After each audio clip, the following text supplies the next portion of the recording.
नमस्कार दोस्तों, पीसीएस गुरुजी में आपका स्वागत है। दोस्तों, एक किस्सा बताता हूं मैं आपको। कुछ साल पहले की बात है।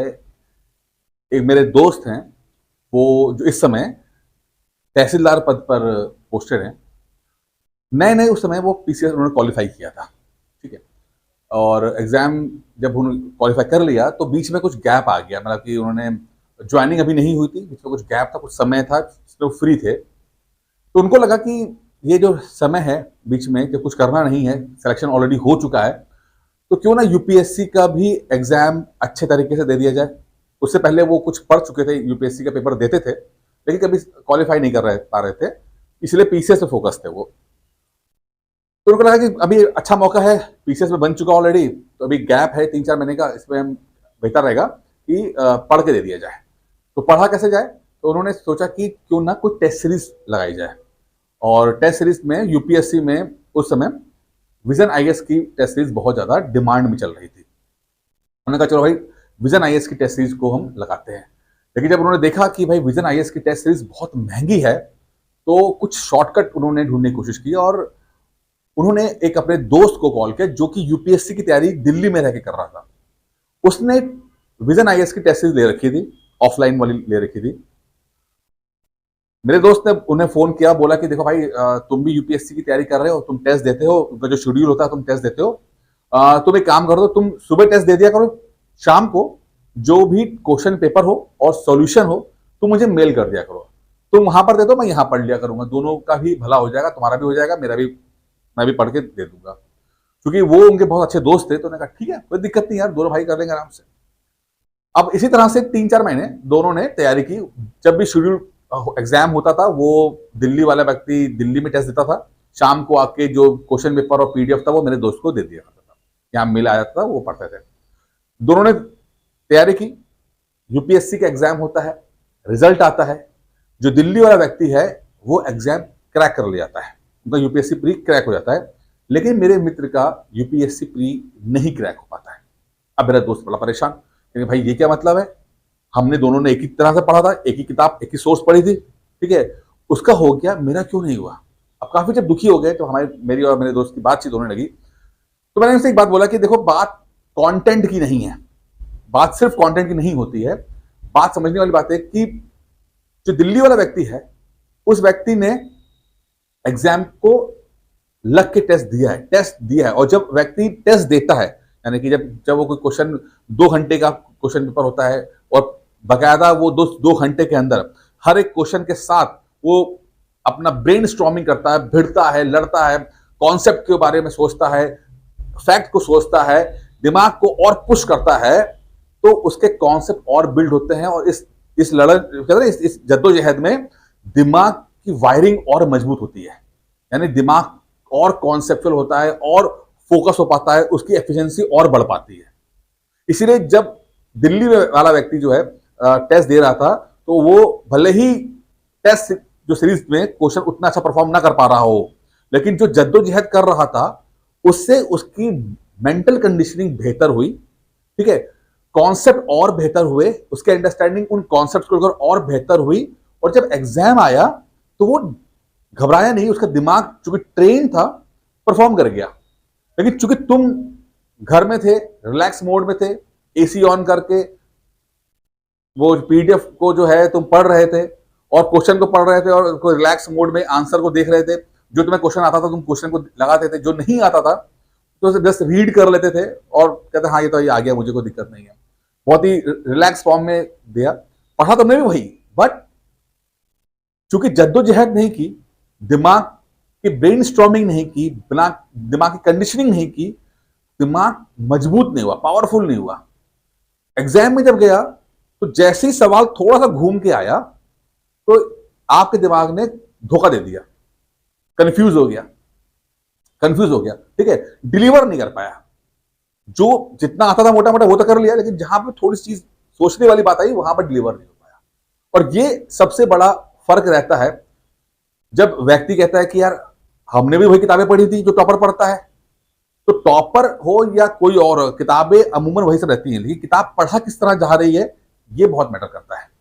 कुछ लोग एक बार ही पढ़ते हैं, कुछ लोग एक ही किताब को 10-10 बार, 15-15 बार पढ़ते हैं, बार बार पढ़ते हैं और बार बार अपने दिमाग को रीट्रेन करते रहते हैं। ट्रेनिंग अच्छी होती है, ठीक है। घटना चक्र के लिए भी मेरा ऐसा ही मानना है। घटना चक्र की जो किताब है बेस्ट किताब मानी जाती है। मान के चलिए कि पीसीएस के 70 क्वेश्चन घटना चक्र से आएंगे, ऑलमोस्ट 70 आते हैं, ठीक है।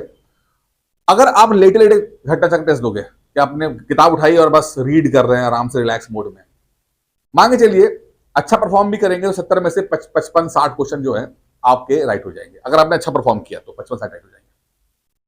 किसी भी हालत में आपकी एफिशिएंसी जो है वो 90 क्रॉस नहीं कर पाती है, क्योंकि दिमाग ट्रेन नहीं होता है, दिमाग ट्रेन नहीं हुआ।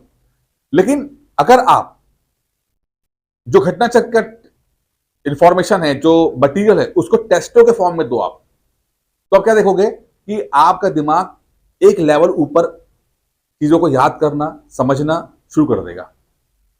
एक लेवल ऊपर जब आप उसी कंटेंट को जो आप पढ़ रहे हो लेटे लेटे उसको टेस्ट के रूप में दोगे, तो आपका दिमाग ज्यादा अच्छे तरीके से कंडीशन हो पाएगा, अच्छे तरीके से जो है उसकी ट्रेनिंग हो पाएगी। अब यहां जब एग्जाम हॉल में जाएगा तो वो भूलेगा नहीं, भटकेगा नहीं, कंफ्यूज नहीं होगा, ठीक है। टू द पॉइंट याद रहेगा, क्योंकि उसको उसकी जो ट्रेनिंग हुई है वैसे ही हुई, टेस्टों की तरह हुई है, तो दिमाग पिन पॉइंट डिफरेंस समझ पाएगा कि बी और सी दोनों अगर बहुत क्लोज ऑप्शंस हैं तो समझ पाएगा कि बी का मतलब क्या है, सी का मतलब क्या है। तो अमूमन क्या होता है कि हम हड़बड़ा कर बी की जगह सी की जगह बी करके आ जाते हैं, और जब ऑप्शंस बहुत क्लोज हो, हमारा दिमाग जो ट्रेन नहीं होता है वहां गड़बड़ करता ही करता है। तो जो नॉर्मल क्वेश्चन होंगे वो तो वैसे ही राइट हो जाते हैं, लेकिन फर्क सिर्फ आता है जो 5-10 सवालों को लेकर आता है। ये जो जितनी मेहनत है वो 5-10 सवाल, जो अंतिम 5-10 सवाल है उसको लेकर है। और ये 5-10 बहुत इंपॉर्टेंट है, क्योंकि अमूमन मैक्सिमम जो पढ़ने लिखने वाले, मेहनत करने वाले लोग होते हैं, उनकी जो कट ऑफ होती है वो 70, 75, 80 के आसपास होती है। अगर कट ऑफ हम 85 रख लें पीसीएस का, तो पढ़ने वाले बच्चों का जो हर बार जो कट ऑफ जा रहा होता है, उनका अपना नंबर आ रहे होते हैं, वो 75, 80, 82 के आसपास होता है। वो लाइन क्रॉस नहीं हो रही होती है। तो लाइन तभी क्रॉस होगी जब आप तैयारी को थोड़ा सा और अपडेट करोगे। सिर्फ लेट से पढ़ने से नहीं होगा, अब एक थोड़ा सा और अपने आप को, तैयारी को, अपने दिमाग को ट्रेन करना है कि भूलना नहीं है। जरूरी कि नया क्वेश्चन पढ़ो, लेकिन भूलना भी नहीं है। आप गए वहां कंफ्यूज हो गए, 4 सवाल भी कंफ्यूज हो गए, आते हुए सवाल कंफ्यूज हो गए, पढ़ा हुआ सवाल कंफ्यूज हो गए, तो उसका लॉस बहुत ज्यादा हो जाता है। और कई बार मैंने देखा है कि बहुत सारे लोग जो है कभी भी इस चीज को कवर अप नहीं कर पाते हैं, थ्रू आउट जिंदगी कवर अप नहीं कर पाते हैं, क्योंकि वो कभी इस बात को मानने को तैयार नहीं होते हैं कि उनकी तैयारी को अपडेट होने की जरूरत है।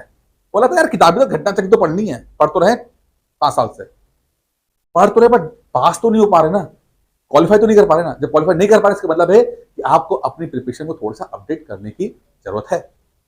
अब मैं चाहूंगा कि आप 2 काम करो आप पीसीएस तैयारी में। पहला, आप अपना जो भी कंटेंट मटेरियल है उसको बार बार रिवाइज करो। अगर 50 दिन बाकी हैं, आप 50 दिन में कम से कम 2 बार तो पूरा सिलेबस रिवाइज कर ही लो। पूरा थ्योरी वाली बात मैं कर रहा हूं, नया कुछ मत पढ़ना। सिर्फ आप कोशिश करो कि मैं अपने जो भी कंटेंट, जो भी मटेरियल, चाहे 50%, 60% भी पढ़ा क्यों ना, उसको मैं 2 बार पढ़ूंगा। मैं जो भी किताबें आपने पढ़ी है, ये पहला काम तो आप ये कर लो। और दूसरा क्या करोगे, दूसरा घटना चक्र को टेस्टों के फॉर्म में दो। आप थ्योरी पढ़ी घर में आके टेस्ट के रूप में दो। इससे क्या होगा, घटना चक्र के 70 जो क्वेश्चन आ रहे हैं वो मजबूत हो जाएंगे। कहां आपके 55 सवाल राइट हो रहे हैं, कहां आपके 65 राइट हो रहे हैं। 65, 10 सवाल का जो मार्जिन है बहुत बड़ा मार्जिन होता है। अगर आपने तो ठीक से कवर कर लिया, चुटकी में पेपर निकल जाएगा। इसीलिए कुछ के लिए तो पीसीएस प्री बहुत आसान होता है और कुछ लोग कभी जिंदगी में निकाल नहीं पाते हैं। तो ऐसे टेस्ट सीरीज अगर आपको मिल जाए तो बहुत अच्छी बात है, नहीं मिल रही है तो एक टेस्ट सीरीज जो है घटना चक्र टेस्ट सीरीज, जिसके अंदर घटना चक्र की जो बातें, एक टॉपिक के टेस्ट जो है मैं आपको ऑफर कर रहा हूं। आप चाहें तो उसको ले सकते हैं, बहुत आपको फायदा मिलेगा। पूरी घटना चक्र जितने भी सब्जेक्ट्स है उन सबके एक टॉपिक का टेस्ट जो है अगले 50 दिन में कवर करा दिया जाएगा, ठीक है। इससे क्या होगा कि आप घर में पढ़ोगे, शेड्यूल दिया गया, घर में पढ़ोगे और टेस्ट के रूप में आपको दिया जाएगा।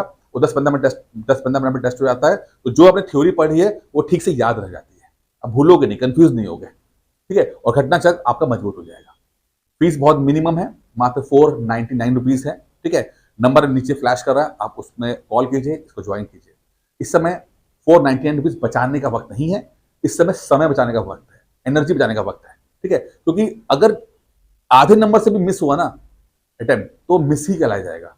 वो फिर पूरा साल जाएगा, पूरा साल क्या, बहुत लंबा समय चला जाएगा आपका। तो प्लीज थोड़ा सा अपनी तैयारी को अपडेट कीजिए। अगर आप फंस रहे हो कहीं पर, 5-10 सवालों में फंस रहे हो, तो कोशिश करो कुछ थोड़ा सा कुछ नया करके चीजों को बढ़ा सके। 5-10 परसेंट की इंप्रूवमेंट हो सके, और क्या पता चीजें क्लिक कर जाएं और एग्जाम क्रैक हो जाए। तो चांस मिस मत कीजिए, चांस बहुत बड़ी कीमत चुकानी पड़ जाती है उसकी। थोड़ा सा अपने आप को अपडेट कर लीजिए, थोड़ा सा अपने आप को पुश कीजिए कि चीजों को और बेहतर किया जा सके। बाकी इस वीडियो में इतना ही था, उम्मीद करता हूं वीडियो पसंद आया होगा।